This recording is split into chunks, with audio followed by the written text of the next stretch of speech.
Tap in, tap in, tap in. Tap in, man. You know what Tap time in. it is, okay? Oh, beautiful thing when the brothers get together, man. Yes, old sir. versus new. Come on, stop You know that, stop that. Yeah, you know what it is, man. Everybody old know. No. versus new, Since man. I got a couple gray hairs, don't mean I'm old, okay? He's the Yeah. old one, I'm the new one. And you know you're on that old versus new podcast where we get it lit, where we get it popping, where we tap in. Popping, man. In today's episode, we're talking about the music industry as a whole. Yeah. From the tape decks to the CDs to the digital media, from the artists from back in the days to the artists now, from battle rap music, performances, everything. Everything. Old versus new, man. Old versus new. Old versus new. Y'all tapped in now. Tap Ching. in. Oh boy.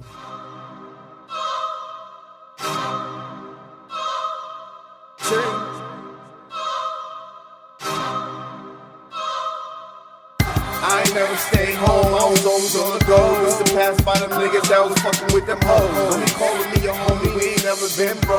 On a mission to get it and complete them goals. I'm on the road, my nigga. Alright. So now this is the follow-up of the, the little introduction that we gave y'all probably like a week ago. Where we briefly tapped in on the music industry. Yeah. And, but this one's going to be the full episode where we tap in on what's going on in the music industry as a whole. And, I'm here with old boy, California Love, East Oakland's finest. Finest, man. And, Haiti's finest, Lynn's Mass finest, okay? Haitian juice, okay? Yeah. So, OG, all right. Yeah. We're going to get right into it. Right into it. What we finished? I need to know, like, fully. Yeah. What was the best performances you've seen on stage? Concert performances. Yeah, concert. Okay, so like we said before in our previous podcast, man, it's so many. It's so many, man, shows that I've been to that I've seen, worldwide that have been just hell of a show. So we got to classify. We got to set the parameters. Hip hop, R&B, blues. I mean, See, that's the thing. We gotta set the parameters. Yeah. So we want to let the viewer know exactly which content it was. So you just throw out what kind of show. And so I'm gonna start with the blues. Okay, with the blues. With the blues. Okay. But you gotta let them know about the derivation of the blues. The derivation of the blues, with your mom taking you to the record store. Record stores and all that. What it is when we was young, man. When I was young, man. Like I said, and then before podcast where I mentioned my mother on Fridays when she used to get paid, she would go take me to the record store. It was like an outing we had every Friday. I guess that was her payday, and she'd say, "Come on, Fancy, let's go." And we go to Berkeley, man. UC Berkeley, the campus in Berkeley, California, B-Town next to Oakland. Yes, that's one of the top campuses that everybody knows. Yeah, you already don't know UC Berkeley, then you lost. You lost. But on that campus off of Telegraph, they had a record, Leopold's records and tapes. It was a store. It was back then it was vinyl. So it was a record store, and we would go in there, and she'd buy so many albums. I get to pick my 5, and she'd buy like 10, 15 albums, and then we go home. She drink a little Olympia Gold, her little champagne she was sipping on. Yeah, and she let me DJ. Yeah. You know what I'm saying? So I'm putting the records on. So that's when I got versed to being, that was my pre-days of being a DJ. Because I was reading what artists who sang what. I was playing the A side, playing the B side. You know what I'm saying? So I was familiar. Back then, the lyrics used to come in there, so you got the lyrics right there. On the the lyrics used to come inside. What? See? Versus old. Yeah, the lyrics used to definitely come old. inside. I Not on the phone. I don't know nothing the about lyrics that. would have like some artistry or some pictures or whatever, and some other promotional stuff inside. And you pull out that album and the posters and all that shit. You see, this real old school. And then they had the lyrics, the titles and the lyrics to every song, who's produced by, who arranged it. You know what I'm saying? So everything was there. When you got that album, you got a whole repertoire and Z card and some extra promotional marketing for whatever artist that was. So I used to play those, and we sitting there and be chilling and dancing and doing our thing and just, playing music on Friday nights. That was like our little get together. And you had that's how I knew so many artists, and and then my uncles and everybody that was from the town, people used to frequent these different concerts. Oakland Coliseum was just, it was just notorious for having shows. You had a venue of shows. They always came to Oakland. They always went to that Coliseum. Always. And then, so that was like the birth of being exposed to musical history, musical culture. And then, like I said, when the album came out back then, Not long after that did people go on the road because that's how they made their money. They made most of their money touring. Okay. Yeah, so Okay. them shows, like I said, the best shows like that impacted. I put it like this: the best shows that impacted history that I seen as a young man, up and coming, was those Parliament Funkadelics, those Bootzillas, those SOS bands, those Prince. But what was your favorite one though? Favorite show? Because you've been to a lot of shows. The viewers it's gotta understand. shows, man. Like, 7. California Love been through a lot of shows on the West Coast, on the East Coast, down south. You know. So like, what was your favorite show though? Because I know you mentioned it to me, but I want the viewers to really know. Man, I gotta tell you, man. I'm gonna tell you guys again, man. To see Parliament Funkadelic, man. To see that mothership land in that goddamn Coliseum, and to see George Clinton come out of that motherfucking spaceship that landed on stage with the skull head and the big marijuana joint with the eyes, the red eyes, and all 30, 40, 50 musicians come out that same spaceship, and they get on that stage and they start jamming. One? Yeah, man, that impacted That's the my same whole thing life. that Ice Cube, Dre did a Let Me Ride. Let Me Ride, baby. That's one of our favorite songs. That's crazy. Connection. And that just shows you how much it impacted and influenced a culture. Because Dre a little bit older than me. You know what I am. Dre a couple of years older. And it can't, he was a DJ back then too. Was he? Yeah, Dr. Dre was a DJ. You know what they did show it in the movie. Dr. Dre was one of the fastest DJs. Yep. And I was a DJ. A lot of us were DJs, and those type of shows that we would frequent or that we would see at a young age, man, that made you know how to perform, want to perform, know how your props were set up. Because like I said, George Clinton had all the props, and I mean the Earth, Wind and Fires, the as far as rap, they used to come, Run DMC, man. Got to give up to Run DMC, LL Cool J, you see Run Beastie DMC? Boys. Yeah. I seen all them. They was lit. Man, what Run DMC was. Hold on, what did their stage presence feel like, and what they have for props on? Yeah. Oh man, Run DMC was straight hip hop. And then they was hella cool. I mean, to see Run pace that stage, he's Reverend Run now, but I seen him when he was, DJ Run, pacing that stage, grabbing his dick, right around there, and the crowd participation, and DMC sat there. Hold on. Man. Did they have them three stripes on, the shell toes, and the Adidas? Of course, that's what we wore. Okay. I got them on. Oh no, I got Versace on. Oh, okay. But look here, man. Look here, man. To see that's them what they wore? Man, leather down. Yeah. Leather down with the motherfucking Godfather Stetson hats from 40 Doo-Wop Street. I mean, with the pen and feather. Yeah. And just the aura, just to be there. Man, we screamed the whole show, man. They impacted the show. Run DMC are pillars.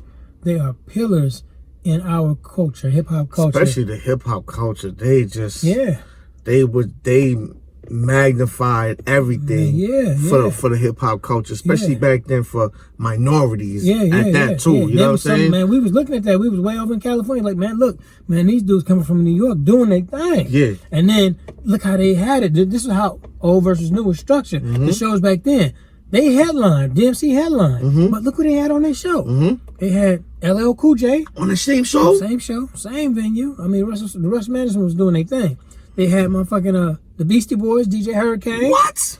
And they had one of our homeboys from Berkeley. Finest, send him a shout out, man. Mike Marshall, my partner from Tupac Social Club. Also, they put somebody from from the West Coast because he had the song back then was Rumors. Yep. Top song he had. Shout out to Mike Marshall, man. Shout out to Mike Marshall. For real. Tupac Social Club, Club Nouveau. But man, I watched Mike get on that stage and have his joy, have his time.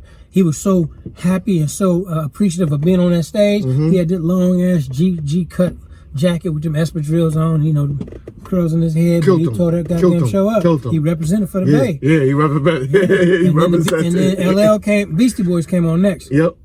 LL before Run DMC. Before Run DMC. Yeah, you had to put LL. Yeah, LL was hot back then. And his stage presence alone was lit. The Beastie Boys, like I said, they tore the show up. You wouldn't even think three white boys would come and pace that stage and do what they did. Gangsters. I'm talking about, man, this is when we really realized they did Hold It Now for about 30 minutes.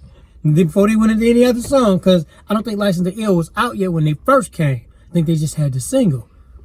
So they did Hold It Now for about 30 minutes and crowd participation, pulling their little 25 automatics on stage and pacing that stage, talking about, yo, Oakland, what's up? And white boys talking like that? Hold on now. So, and then went on to LL Cool J. Like I said, and that's the best rap show when we were younger.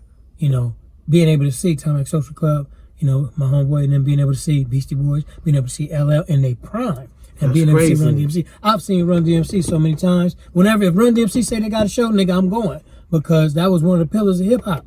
Those are one of the, you know, the first persons of hip hop ever. You know like fully like that, was committed to, you know, bringing the culture to life. Yeah. And I met Run. I've always known them back then because they used to come backstage, and I was able to meet them, and then I was able to see them also when I was in New York. So they remember, and we talk. He always talks to me when I see him. I mean, he's a good dude, man.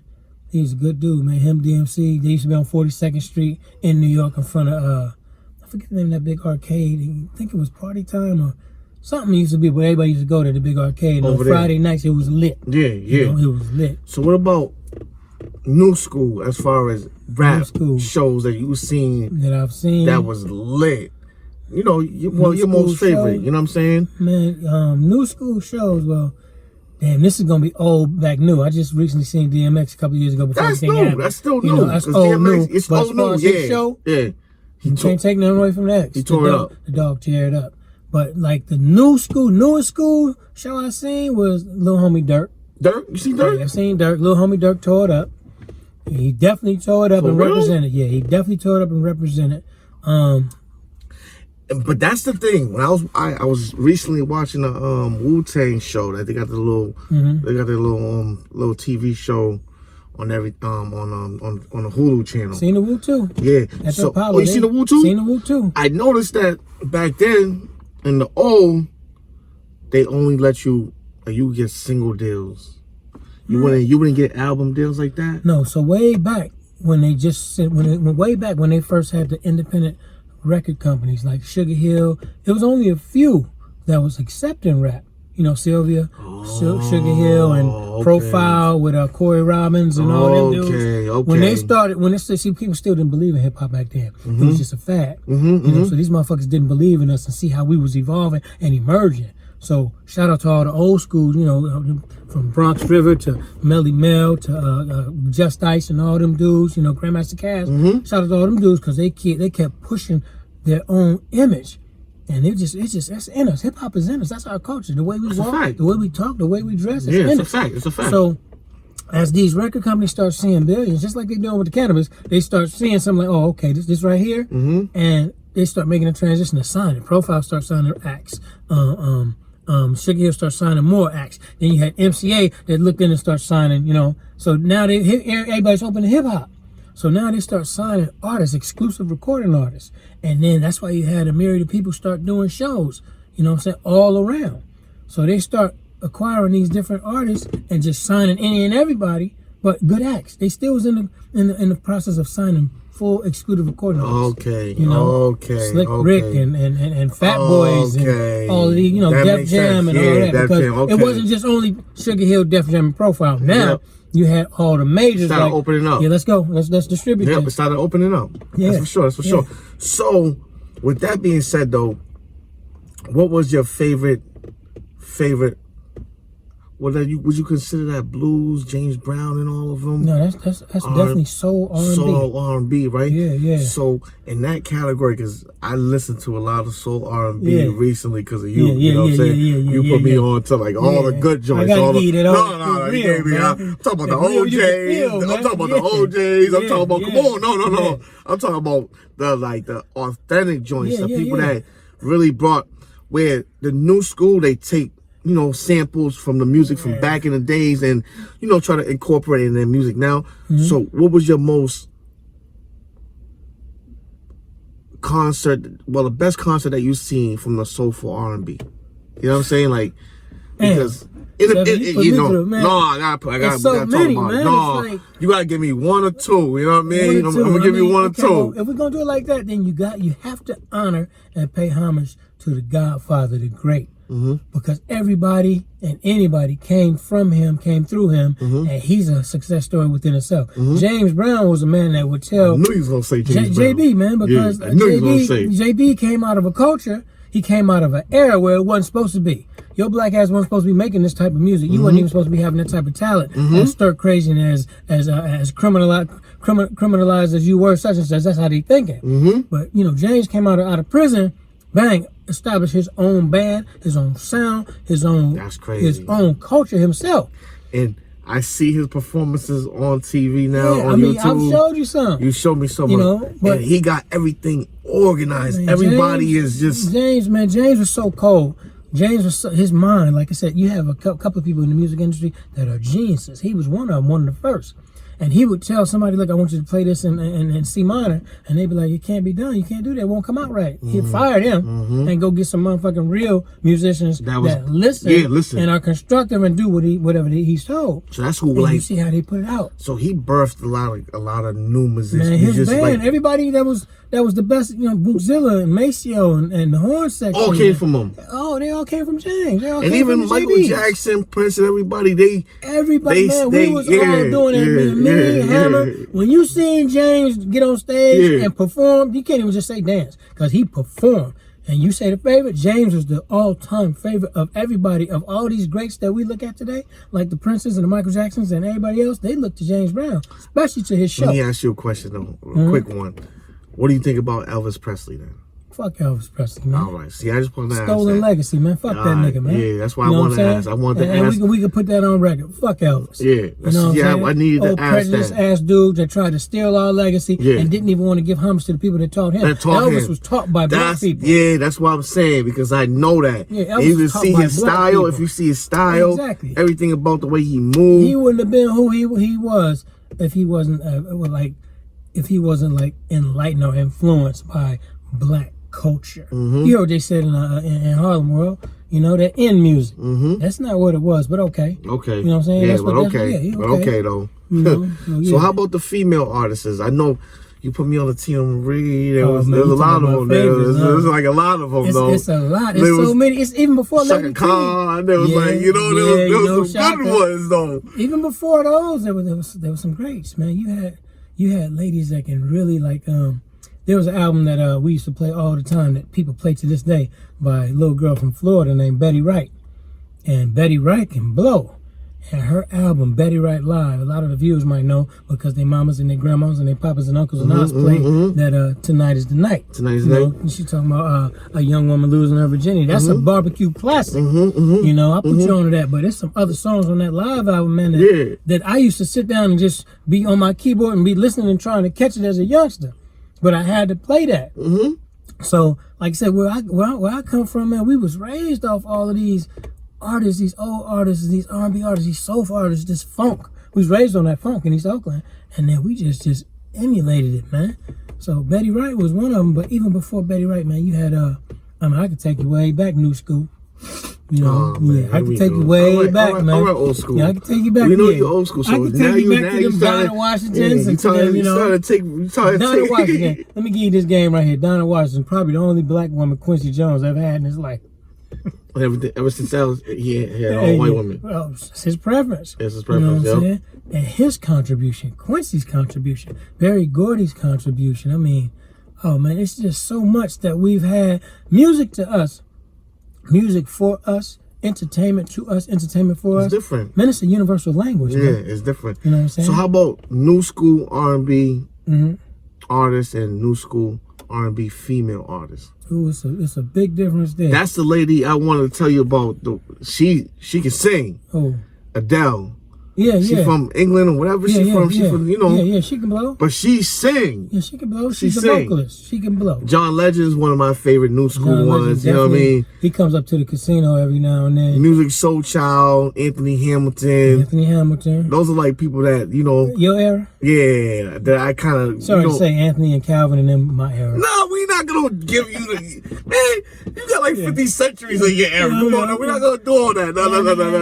We're not going to do all that. Era, you know. No, we ain't gonna do all that. Teddy Riley's and I mean just like New Edition as groups. That's the thing I don't like about. Yeah, but that's the thing I don't like about the new school.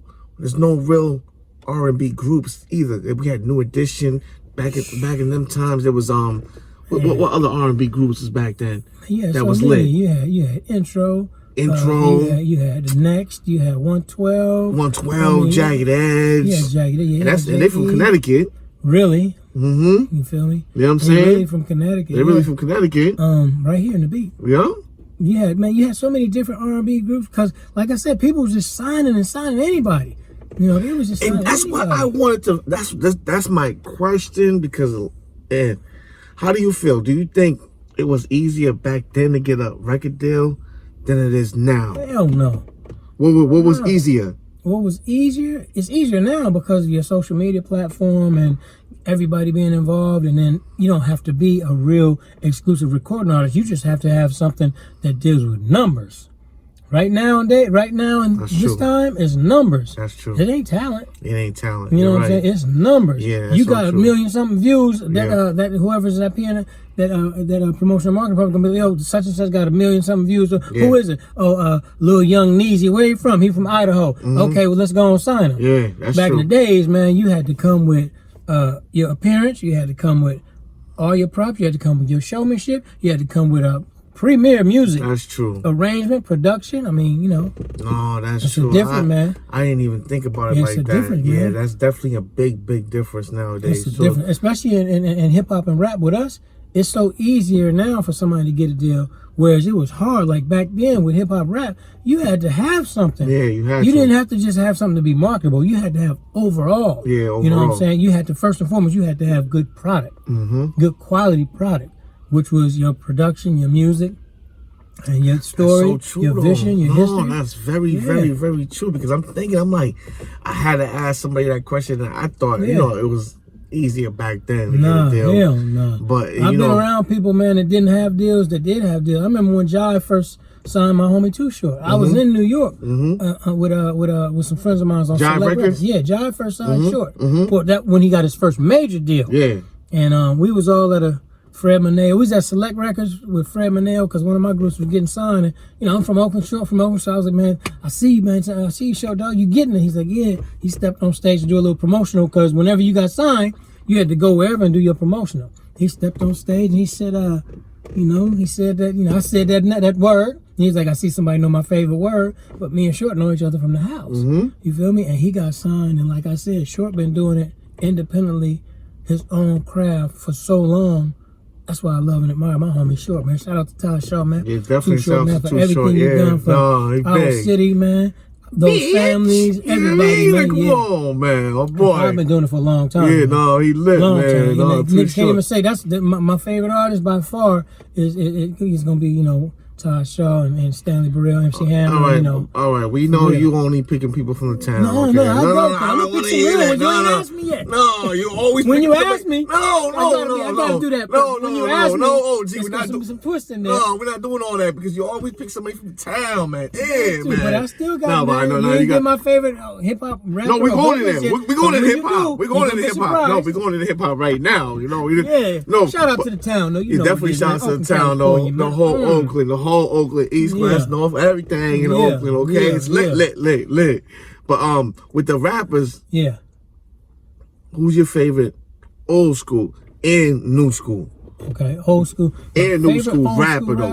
You know what I'm saying? I know you like Lil Durk for new school. Yeah. But there's a couple others you like do too during the new school. But the old school though first. As far as just vocalists, like music wise, lyric wise, album wise, and even the ones you've seen in concert. Oh, and before we even get to that, OG was in at that 96 Source Awards. Yeah, come on. That was one of the biggest things in hip hop community. No. That's gonna last for that was we're gone and OG was there. You gotta let them know because you was there. Yeah, we was there, man. It was the 95 Source Awards, man, at the Paramount Theater in New York, man. Right there in Madison Square Garden, they got a theater inside called the Paramount. And it was really what they tried to call it, because they was the media, not us, but the punk ass media was trying to build up this East Coast West Coast beef. So was the media doing that? The media doing that shit, man. They was trying to emulate something that happened years ago, with record play, this, that, and other. So they just found some people that had, some young-minded people, me, myself included, that just had that tension East-West. But that's not what it was. It was a Source Awards what everybody's supposed to understand. So they tried to make it appear as if it was Death Row against Bad Boy. So we was all in there, man. Me, my Boss Life players from Stamford, Connecticut, you know, Big Definitely Noise, shouts to Big the boss, Miz, like, you know, my the guys. And they surprised me and took me down there. And when we got down there, man, the whole New York was crowded, man. The whole streets in front, everybody was there. And you had everybody who was somebody at that show, man.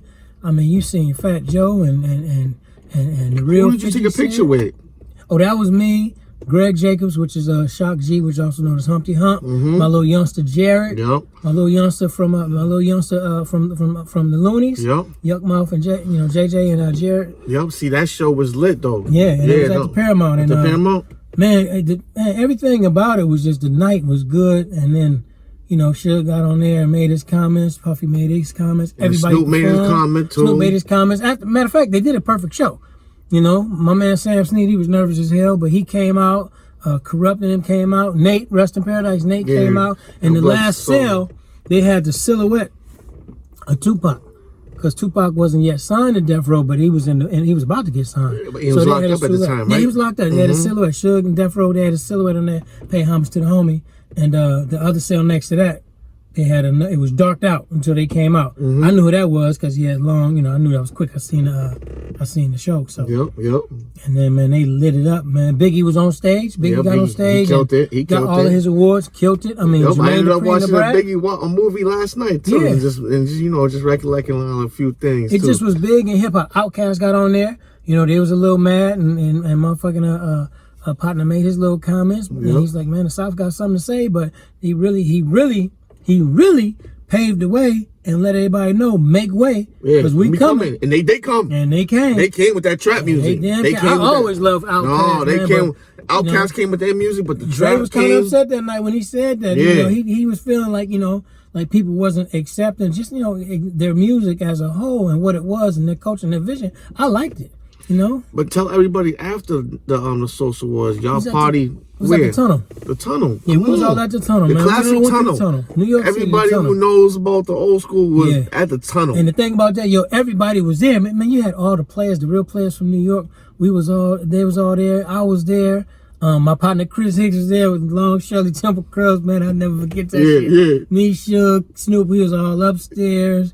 And me and my partners, me and my two co-defendants, my parties, we was downstairs. Puffy was buying champagne downstairs. We was upstairs with Moni Love, and everybody was it was just a fun night. And a lot of my partners had never been to New York, like Chris Hicks. CNH, he never been to New York. He trying to bump at these bras, man. Them bras looking at him. He like, man, young Vance, why they do these bitches looking at me like, nigga, your hair long, prettier than theirs. You know what I'm saying, CNH? So, my youngster, rest in peace, man, Mr. Eclipse, man. My youngster from T Looney, man. T Looney and Mr. Eclipse, a group called Sato. They was here. My boy Darren, we hugged. I hadn't seen Darren since we was kids making music. So I was just happy to see him. He's like, man, it's my group, man. Ain't this your family? And little Eclipse, me and him, we related some type of way, but man, he was like, man, they young too. That's dope. So, man, we had fun, man. That's dope. We had fun. I know, before we go into the old verse new on the rap, you know, tell them like a great story about Pac, because you know Pac one of the great ones, and he from around the town and everything too. I'm gonna tell everybody a crucial story. Crucial one that's only gonna be seen on our podcast. Yeah, only on our podcast. One of these times, man, when I was here, I was in Connecticut, and Pac was down there filming a movie called Bullet. All right, so. Oh, that was in Connecticut? No, it was in New York. New York. Okay, about to say New York. Mickey Rourke. Yeah, Bullet was in New York. Yep. So I was in New York, so I went down there, and I was like, okay. So I took my partner Al, Big Al, one you met. Yep. My boy, my guy. So we went down there, and I surprised Al because they love Pac. So I went down there, and I never forget it, man. We was on 125th. So I'm paging one of my partners that's with Pac all the time, telling them, yo, I'm down here, this, that, and other. But, you know, pages back then, you had to get on your phone. I ain't have my phone with me.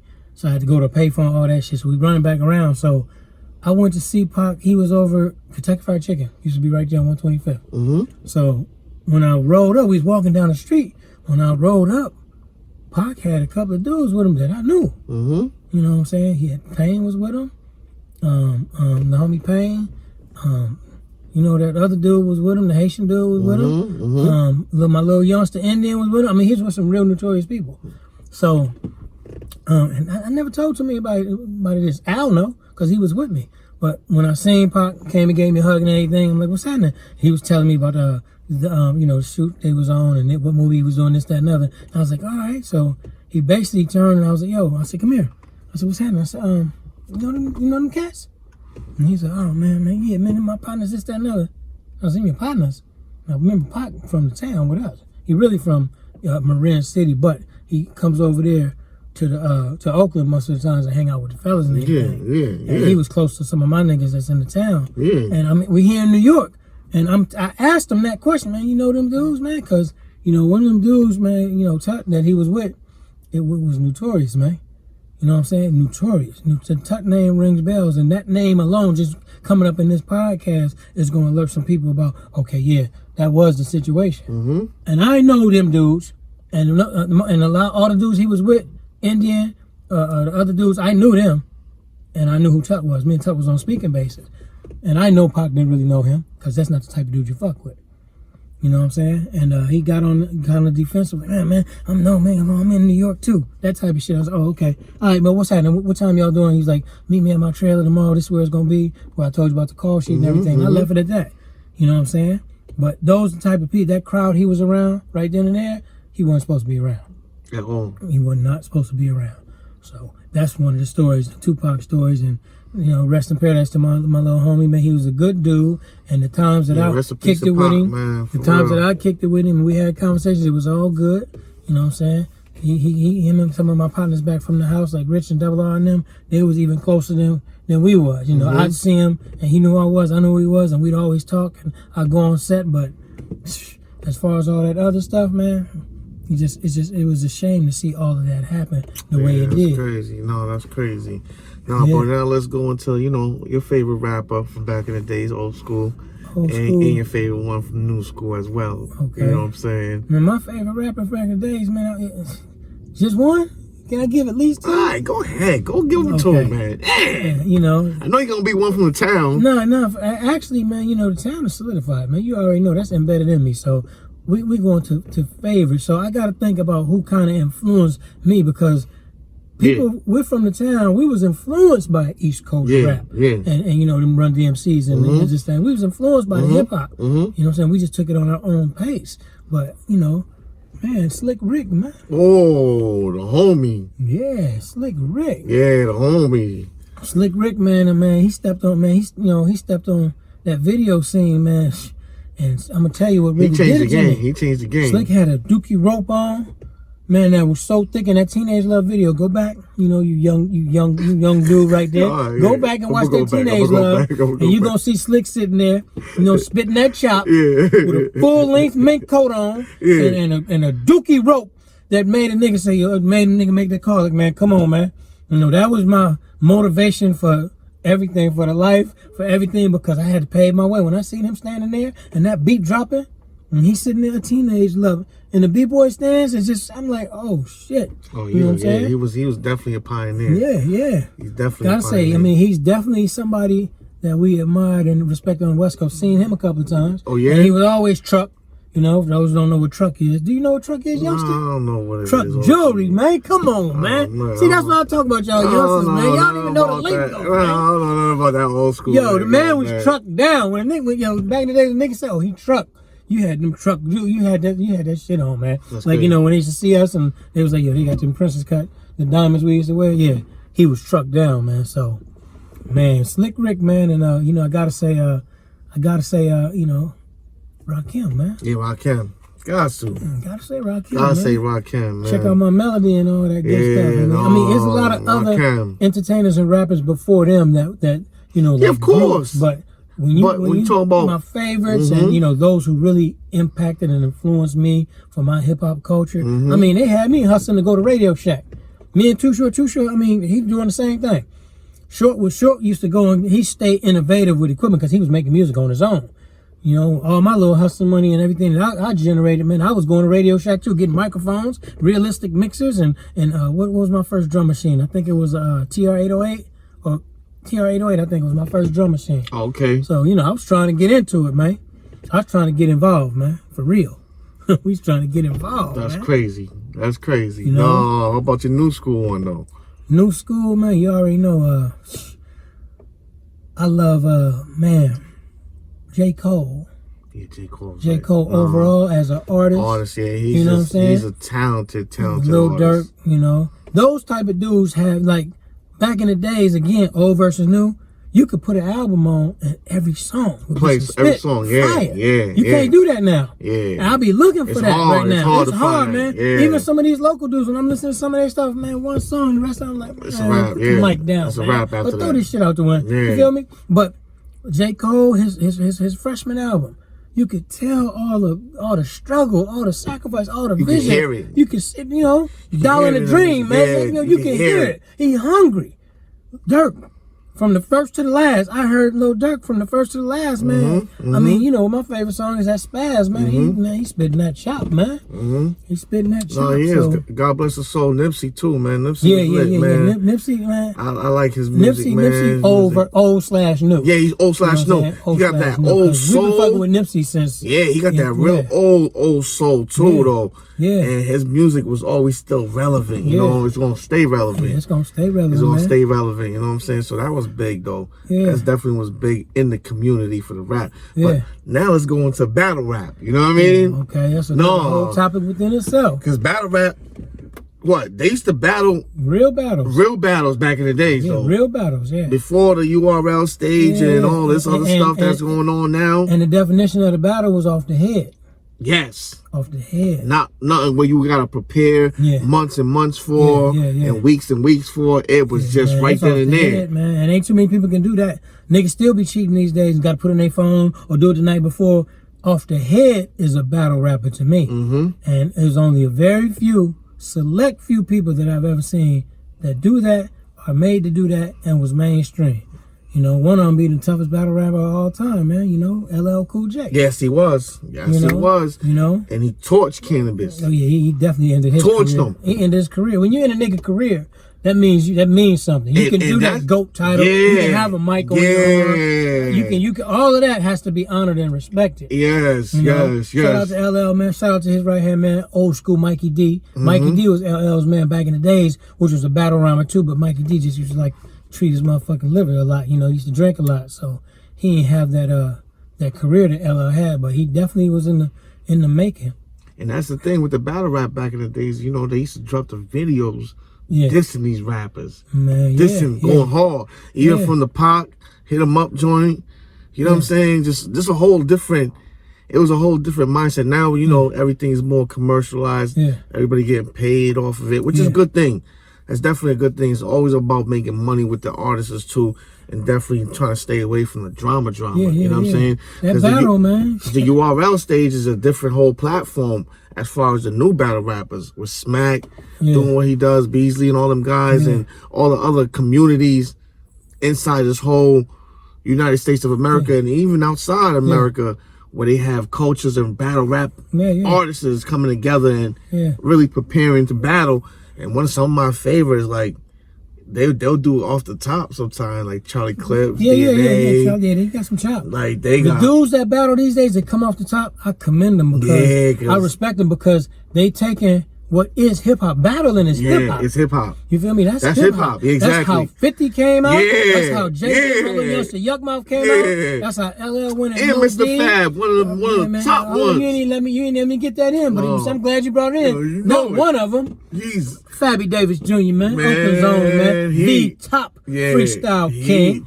The top. He lit. You put me on him. Yeah, Fab. That's my man. You put me on him. Fab been doing that since the beginning, man. You know what I'm saying? I didn't know that. He does a daily thing right now, man. Just gets me closer to home. Just brings me home. I wake up, I'm going to Gram, and he got a daily freestyle that he puts up. Check it out, man. Tune in to Fabby Davis Jr. on the gram, man. The greatest freestyle king ever. I gotta check that out. I didn't even know that he was doing that. That's something I gotta check out. And you done seen his chop before. Yeah, Shout out to Mr. Fab, man. He hard. Town finest, man. The best freestyle. Hard. He's better than Saphir. Saphir was a hell of a freestyle. I think Saphir, he from Oakland too. He was in Minister Society, the movie. Okay. And they killed him. Yep. Saphir's a rapper. He from the town. He came to New York to one of the first little conventions and went freestyle. And I think he won. They was feeling him. Yeah. He won, but he wasn't nowhere near. He ain't nowhere near like JJ and Hassani, Goldie, and Mr. Fab takes all that, bro. Mr. Fab lit though, because I'm just reminiscing real hip hop battles inside the lunch tables at school. You gotta talk about what a nigga had on. You know what I'm saying? You gotta be witty. You gotta be witty with it. You know what I mean? You know who else used to do that before he just went to straight peace spitting? Who? The homie Sugar Free. Okay. Yeah, Sugar Free, the best. You know, he a pimp, ex-pimp, but his pea spitter, that's what we call in California. When you're a pea spitter, you're a pimp spitter. You spitting that game. Yeah. Overall, and Free, when he was Royal Rock, his chop was so. I mean, he could have battled people, but that wasn't his craft. Yeah. He's like, man, I'm better just. He started beating on stuff, and then he just started chopping, and he was like, damn, huh? And then he just made that whole direct transition to nothing but game. Crazy, yeah, no, because he's different. Yeah, he's different now. Yeah, a lot of know dudes, that. Yeah. Man, the whole history of old versus new, man, because you know everything it's not. I don't call it, you know, going back in history and repeating itself. That's what I call it. It's just a whole series of events. There's no such thing as back then, or you know, it's all repeating itself. Events repeating itself over and over. Yeah, that's all it is, man. Yeah, because we had some of the best singers back in the days. You know, we got some good ones now too, like from Clarence Avant, all of them, everybody. We had the best back in the days, but we got some good ones now. Yeah, it just don't equal up because people are not putting a lot of creativity. I mean, you know, they're getting so much money right now, they're forgetting the whole aspect of creativity, quality, exclusivity. You know, your contract says exclusive recording artist / entertainer. Anybody who's ever had contracts, that's what it says. That's what I'm signing to you as. If I think you want to be one of my artists, you have to be an exclusive recording artist / entertainer, because you have to be made to entertain. You have to be made to entertain. You feel me? You got to be made to entertain. A lot of these shows, like what we talking about, Seven, I'm trying to tell you, man. A lot of these shows I seen, man, come on, man. No, they got motherfucking EPMD shows. And that was the worst show in hip hop right there, probably. Because you gotta look at, because you know the BET Awards show just dropped recently, a couple days ago. Yeah. And you know it's just different. Like, cause you know I'm watching the Soul Train Awards. That's classic right there. You know, you living it. You paying for your show, man. For your show. You telling your people, your P&M, this is what I want this. I mean, they don't even dress the same these days. Not even close. When you were entertainers, man, you kind of was way out. Yeah. You know what I'm saying? When entertainers stepped on that stage, it was a difference. You couldn't. Not anybody could be an entertainer. You see how Rick James. I showed you, you know, the Rick James. Yeah, Rick James was lit. And how he looked, the Earth, Wind, and Fire. Rick James is different. Man, come on, man. Ain't nobody. Yeah, it was different. Yeah, JB, you see what he came on? They put the cape on James. Yeah. You know, he kneeling. They put the cape on him. Like, go ahead. It was different. Yeah, it's different. And everybody couldn't be an entertainer. Yeah. They couldn't even think about, like, dang, that's different for me to do that. Yeah. The craft, the creativity that all went into that. Yeah. Now, like, anybody can dress like a rapper. Anybody can dress like a R&B singer. Yeah. You know what I mean? You know, it's just the normal routine. Yeah. But even then, if you go back, again, old versus new. If you look at Grandmaster Flash, Furious 5, Melly Mel, and all of the dudes that came up, if you looked at what they were dressing and what they had, the outfits, the stage presence, the appearance. The stage presence. You feel me? Teddy Pendergrass, way back even before, what they had on. I mean, it was the Gap Band. I mean, like I said, Slick Rick and the Isley Brothers made me want to dress the way like I dress. You know, on that straight custom cut mink coat, just pee. And then when I met Mo, he just smoothed me on out, and that's how we did. That's crazy. You know, niggas used to always wonder about what we was gonna wear because we was custom fit, man, from the rooter to the tutor, man. You know, it was different. Gators and I mean, we were our own culture. Yeah, you know, that's true. Yeah, shout out to the homie, man. Shout out to the homie down there, Mr. Everything, man. You know, doing it down there in Florida. Love you to death, man. Up and coming artist. Definitely big time up and coming artist. Yeah, up and coming artist, man. And just, man, old versus new, man. When you think about it, man, it's just the difference, man. It's a difference. It's a very, very, very... Female shows, man. What's the best female show you've ever seen? Man, I ain't gonna lie, 'cause I ain't never been to no female concerts and shows. Oh, but my goodness. I ain't gonna lie. So, you know, the ones I seen on TV, I'm gonna say my homegirl, Lil Kim. She always did it different. Lil Kim, old versus new. Lil Kim ain't new. She ain't new. I can't pinpoint for a new one. Lil Kim, man, you got to give it to her like this. She was lit. Man, she was more than lit. She's historical in hip hop and what she did and how she did it, how she presented herself, how she marketed herself. You know what she made on her own. And she opened up that whole thing for all the females. For all of them. To even think about dressing and looking the way they look on stage, on music videos. I seen Lil Kim at the Apollo and Biggie, and then we was there one night when her and Dream Mafia performed, and she tore that stage up. She was different. She tore that show up. She was different. You know, I think we seen her again too at Mike Tyson's birthday party at the Mirage. She had on this. I got the pictures up there. I think I showed you when she was on stage. Yeah, that was her that night. Yeah, tore the show up. Told her show up, man. Shout outs to Lil' Kim, man. Shout outs to Lil' Kim because she dressed different. Your contribution to hip hop. She as iconic. As a woman, you know, I love my yo-yos and my MC lights. And definitely. But when Lil' Kim came, she pulled that platform. She sort of like, and I gotta say it, sort of like how Nicki Minaj when she came, she pulled that platform. And sort of like when Cardi came, she pulled that platform. Pulled that joint, yeah. You know what I'm saying? You can so-called call them minorities because it's mostly men in hip hop and this, that, and other. So. I love to see when them minority, quote unquote, women came in and impacted hip hop and was like, "This is us." This is us. You know, Queen Latifah. Oh my goodness, love you. Definitely love your contribution. Definitely Queen. My homegirl Moni love you. Definitely, you know Queen Latifah. All the ladies in hip hop, man. If you had, Sugar T, I can't forget Sugar T, man. I mean, and right now with the female rappers, we got Megan Thee Stallion. We got Cardi. Yeah. We got what's her name? She was on the BET Awards too. She from Detroit, Michigan. She hard. Oh, the little I like Young M.A. Yeah, Young Mom. Yeah. Oh man, she lit. No, she lit. I like her. I mean, I love what she put out, man. I love the way she put it out. And I definitely love Cardi. I knew Cardi was gonna be a star on that little show. The Love and Hip Hop. The Love and Hip Hop just see. Yep. You can see what was gonna evolve. And that's something else too. Even the shows that they have is made for people. Well, whether your career has fallen or is trying to take off, you can use those as a social media platform just to uplift your career. If it was already drowned out, or if you're beginning to uplift your joint. So it's just crazy. It's crazy because it's definitely a difference. If those type of things was around back in the day, oh man, it'd have been easier. It would have been so much easier. So much easier, man. But man, it's like I said, man. On to the next, man, with the best shows and the best artists. I mean, like I said, we're still evolving, but the one thing that I do like is that now, as opposed to what the old school went through, these people in the new school, new day, new era, they're made to respect what we do and what we started. You know what I'm saying? Like, and I'm talking about from the execs on up. You guys are made to respect that game, respect that hip hop and that rap for what it is. Respect that R&B for what we put in. You gotta respect it, because it doesn't make sense not to respect it. You know what I'm saying? Because it's a whole different ball game. Yeah. Back then they had a lot of conventions too. Like we in a film. They've always had film conventions, but back then the Gavin. Different little musical conventions, the DMC DJ tour and everything that we all used to go to, the music seminar, they used to have for the whole week in New York. I mean, those are our social platforms. You had to attend those events so you can put it out there, whoever's performing, and all the A&R dudes would be there, Dave Gossett and all them, Fred Manel and all them, everybody would be there, man. All the execs would be there seeing who's performing. I see my homies Digital Underground came and tore the goddamn Apollo down. Killed it. Man, Humpty, man. Shout out to Greg Jacobs, man. My fam, man. Shout out to Humpty. Shout out to you. Money be the whole Digital Underground, man. And man, they tore that motherfucking Apollo up. No, that's crazy, though. Humpty tore that thing up, man. Yeah, no, he came out with an all-white mink coat with double H on the back with his keyboard. And he in Apollo.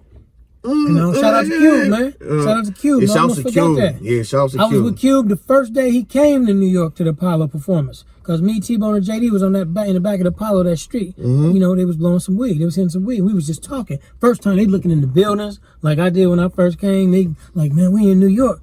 And Cube came out there. You know what I'm saying? He's when he cut his Jerry Curls. Very first time he performed, that very first time. Tore that motherfucking thing down. Killed it. The world famous Apollo Theater, man.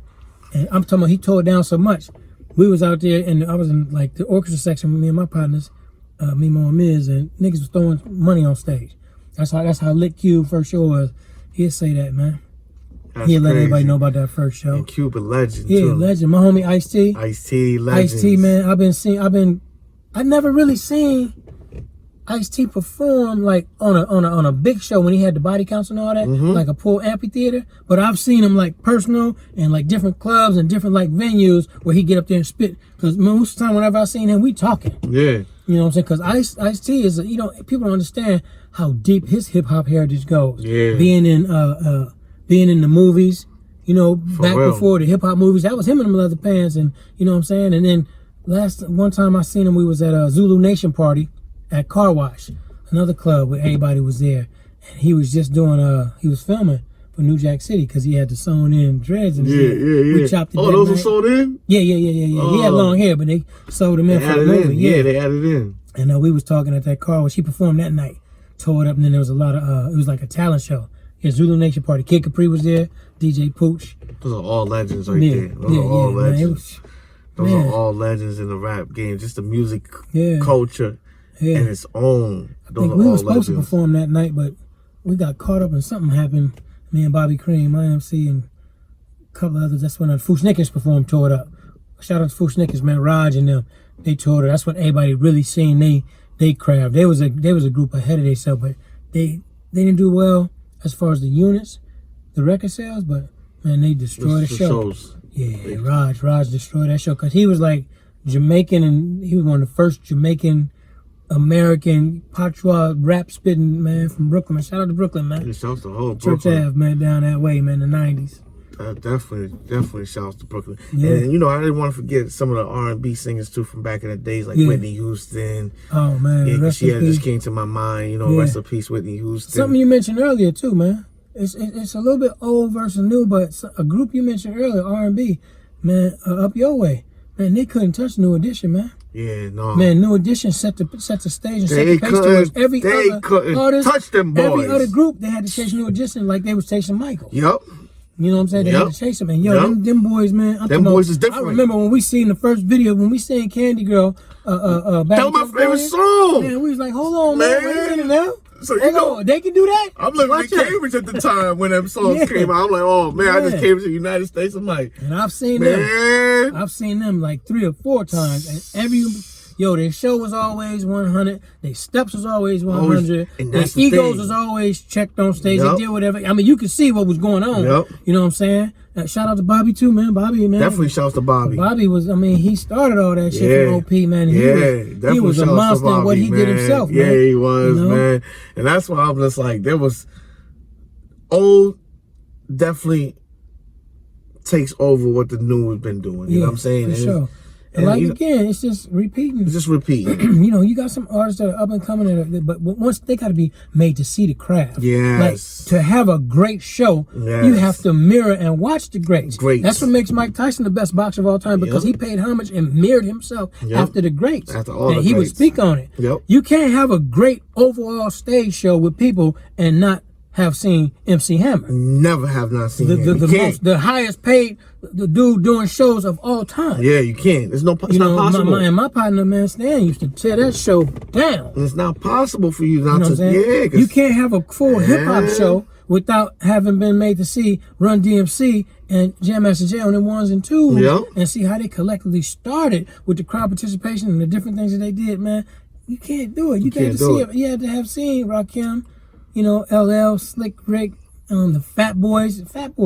Man, if you didn't see the Fat Boys and what they did and their contribution, what they introduced, Dougie Fresh. Dougie Fresh used to be the world's greatest entertainer. That name and that title was for a reason. And Dougie had no props. He had 2 DJs. You know what I'm saying? An S-curl in his head. And that nigga would tear that motherfucking stage up, bro. Kill the beatbox and all that. He'd tear that show up, man. Oh, man, he was hard. He was hard right there. You got so many different, and that's the thing. Things to this music, man. Like, the new really needs to, recognize, and most of them pay homage to the old school, but they need to recognize and realize the creativity that the old school brought to the table. You know what I'm saying? That a lot of the new school's not bringing to the table. Exactly. Everything's about $1 nowadays. Exactly. Which I understand. Man. Everybody got bills and this and want to be rich and want to be, you know what I mean? But come on, leave a legacy at the end of the day. Respect somebody's craft. Yeah, respect that craft and leave a legacy, because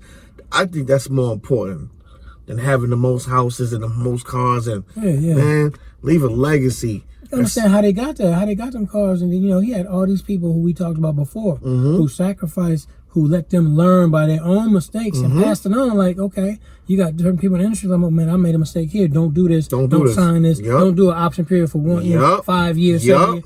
Man, they giving them the game. They giving them the game. You have to respect people like that. Yep, you have to. You know, you have to respect people like that, man. Because they didn't have to tell you nothing. Yeah, all the benefits that you get and all these, you know, these are made to come from somewhere else. Royalties and all this, that, and the third. Come on. How to keep your masters and all that, man. That's old school chop, man. That's old school game that they wouldn't have known. Never known. You know what I'm saying? These niggas don't even know how to sign their own publishing. Mm-hmm. They just writing, but they haven't even signed the BMI or ASCAP. They have no intentions of how to learn the overall business. That's a fact. And then when you learn it, maintain it. Maintain it. Maintain it, man. Maintain it. That's the truth. Yeah, you know, man. so we greatly appreciate y'all tapping it on our music Man, journey. That was just a little bit, man, because we can go on that topic. Oh man, on for and on, hours, for show decades. after show, and decade after decades. Man, recording, and it can just go on and on and on and on and on. But at this moment, you know how we do. We going into that game. Yeah, we going in that game. That man. old versus new game. That old. Yeah. Okay, no. Come on, man. You know what to do, man. Come on, man. Right here. This I think I'm 2-0. No. I think I'm 2-0. I think you 1-1. Don't play me like that now. Come Might on. be 2-0. No, you 1-1, man. Buck right here, man.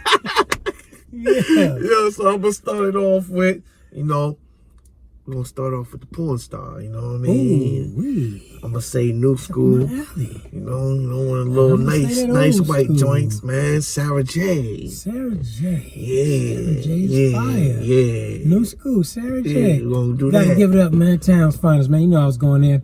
Pinky, man. Pinky Triple X, man. My little homegirl, Sarah. Well, see, I couldn't even say Pinky though, cause she definitely old school. She been around, and man, she a legend. Okay. Legend, man. And then go back further than that, man. Vanessa Del Rio, man, for all you young choppers, man. I gotta check that one. Yeah, Vanessa Del Rio, man. One of the first to even start it, man. Okay. Yeah. I don't even know nothing about that one. I'm about to check that one out. Don't mind me, y'all. Don't mind me, y'all, okay? Be careful. So we're gonna go into, you know, favorite basketball player, new school, my joint, you know, my guy right now, you know what I mean? LeBron, just James. You know what I mean? LeBron, just James. You already know what I'm gonna put on that. I do hope you know I'm gonna put on that. The Black Mamba. Oh my gosh. The Black Mamba.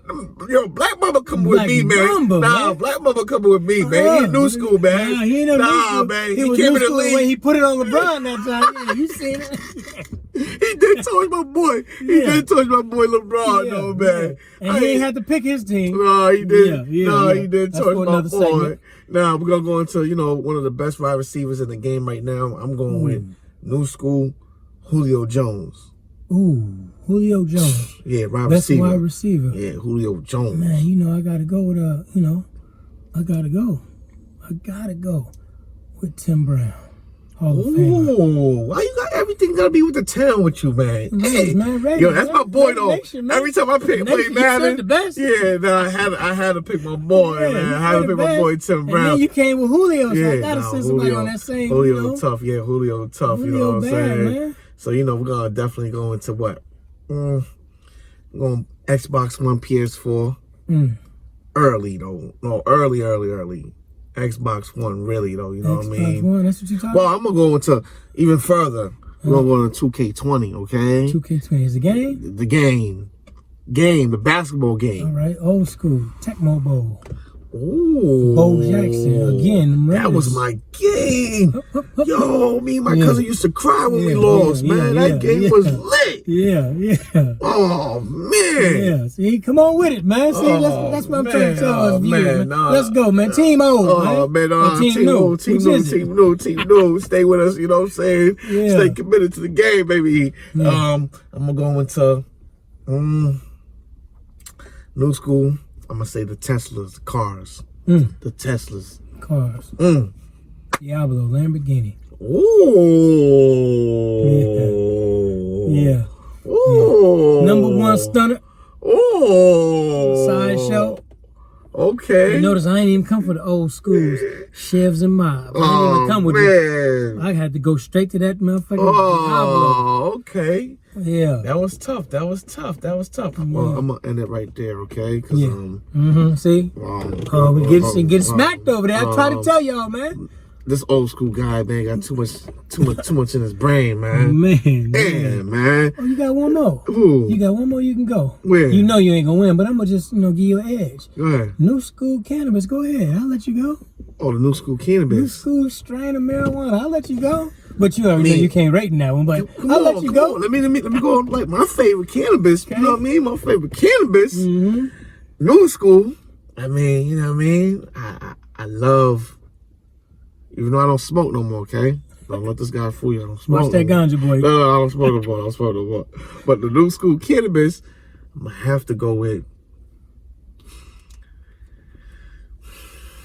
I'm going to say that Kush strain. Which one? That nigga, he mad. That Kush strain. He want it right now. You know, I don't want it right now. I don't want. He want it right now. Look, you can see him. Because California Love got the greatest strains of all time. Yeah, yes indeed. No, man. It's one of them Kush strains that you gave me. I can't even remember. Which one? Damn. Was it the Berry Kush? It was one of them Kush that knocked me right out as soon as I smoked that one spliff. Oh, man, we done had so many, man. Boy, man. Them old boy strains, man. I'm going to go new school old boy strains, okay? Okay. Yeah, you can't beat that. Don't tell me you ain't going to beat. You ain't beat no old boy strains. Yeah, tell old boy he ain't going to beat no old boy strains. Nah, come on. No. That is fair. It's fair. You go pick a strain now. Old school, man. We're going to go with that old school Northern Lights, man. Oh. Old school Aurora Borealis, Northern Lights from the Emerald Triangle, from the Bay Area. I can't even lie. That was one of my favorite strains when I was living in Lynn. Yeah. That was one of they were selling them joints. I think it was like $40 a gram at the time. Yeah, them Northern Lights. Northern Lights. My boy Dougie Dog. You know what I'm saying? He's doing good right now, man. He brought that strain to me that one time. Mm-hmm. Oh, man, that was serious strain right there. Northern Lights, man. I'm thinking about it right now, man. Oh, my goodness, man. Man, yeah. What year you had that in? Man, I had that 87, 89, 91, 93. Yeah. I had it in, what, 04? Yeah. So 04, you caught it late. Yeah, I caught it late. And it was still fire because it was fire. No, because that's when we were still transforming from the Reggies, yeah. you know, the mids and all that. The mids and all that to the... Yeah. It wasn't no real exotic. Yeah, it wasn't no real... It wasn't really, constant. Yeah. No, the cannabis forum wasn't like it is today. Yeah, exactly. Me and a couple of other people was partly responsible for that. Yeah, you know what I'm saying? Because it was definitely... Yeah. Especially over here. If you got a hold of that Northern Lights, man, you had to sell it for like 40 a gram. Yeah. You had to triple up on all that profit you lost some of the mids and all them seeds popping and everything. Yeah, man. Hey, but before we close out, man, I want to give y'all these words, these words real quick. These last little words, old versus new. Because Seven was going to ask me about who I felt was the person that mostly impacted, hip hop, R&B, soul, just the whole musical entertainment industry as a whole. Yep. As a whole. And when he asked me that, he was throwing some names. He was saying Puffy, and I'm like, Puffy? And he was saying like, okay, well, R. Kelly, and he was like, this person, that person, every person he named. There's a lot of people though. Yo, it's a lot of people. Those people that he named, shout out to all of them, because between Puffy and Short and everybody else that did whatever, Rick Ross, everybody, you guys contributed something to our culture, to our language that nobody can ever take from us. Never. You made an indelible impact on lives, our culture. But there was one person, and I want you guys to do your homework, one person that was in between who leveraged, negotiated, and made a lot of all of that happen through the course of everything since the 1930s, man. All right? And he's been on a platform, behind the platform, on his own, and every entertainer who is an entertainer, who is a corporate exec, who is a solo artist, is going to be made to understand this name.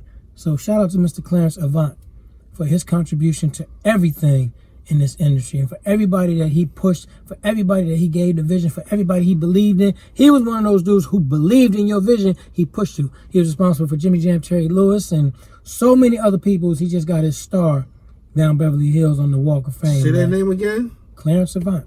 Oh, yeah, I gotta look him up. Yeah, make sure. See these young bucks, man? No, I'm gonna be real. I didn't know that. Yeah. Clarence Avant? Yeah, make sure. Okay. He is the one who made the most indelible impact on our musical history, our culture, I would have our said Clive shows, Davis or our history. Clive Davis came from him. Okay. You know, he's the one that made some moves for Clive Davis and made moves for all the rest of these execs. You know what I'm saying? Okay. He's the one who did the right. I mean, he's been negotiating deals for up-and-coming artists and entertainers and actors. I mean, the whole scope of entertainment, he had something to do with it. You know, he pushed Don Cornelius to keep and maintain Soul Train to be what it was. So, y'all do y'all homework, man. All you viewers, man.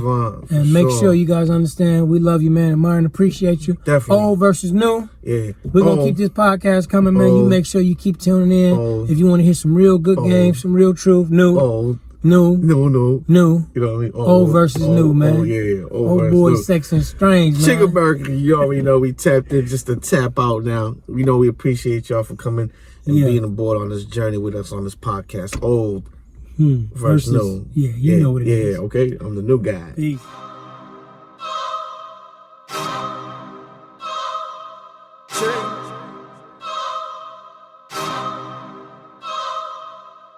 I ain't never stayed home, I was always on the go. Used to pass by them niggas that was fucking with them hoes. Don't be calling me a homie, we ain't never been bro. On a mission to get it and complete them goals. I'm on the road.